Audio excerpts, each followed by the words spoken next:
or move around in subtle ways or major ways with morph attacks. So it's a lot less animation locky as a weapon, which is really nice, but at the same time, the reality is now just pressing a lot of triangle for myself instead of full releasing constantly. It's a better change, but is it enough? We'll see how people feel about it. Before we get into it, as usual, a quick thank you and credit to Josh for his work on the builds today.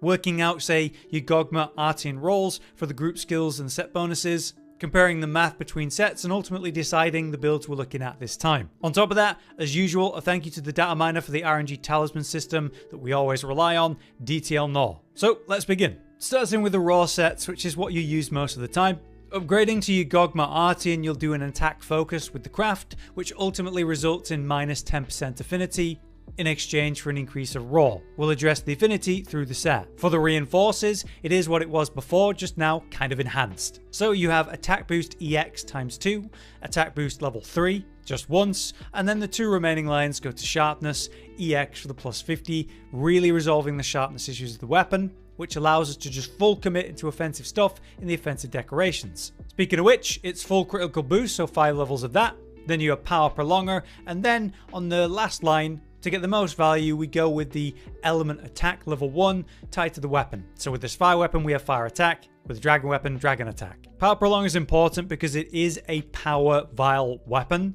which means it takes a bit longer to charge up, so you want it to be charged when it's amped as long as possible. But either way, you choose the weapon to match the target's weakness.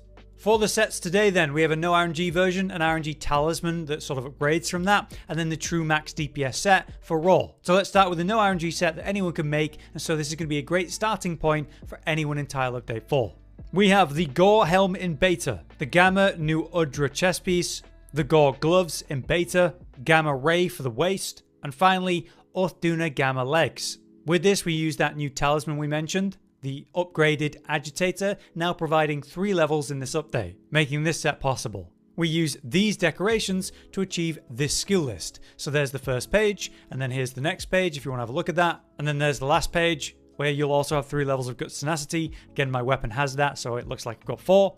But let's take a quick look at the math just to show you how this stacks up. We have 248 base raw, multiplied by 5% thanks to Lord Soul, getting us to 260.4. We increase it with these flat increases, bringing us to 303.4. Multiplied by the white sharpness, and that gets you to 400.48. We have a reliable 85% affinity despite the minus 10% from the Gogma, thanks to these sources.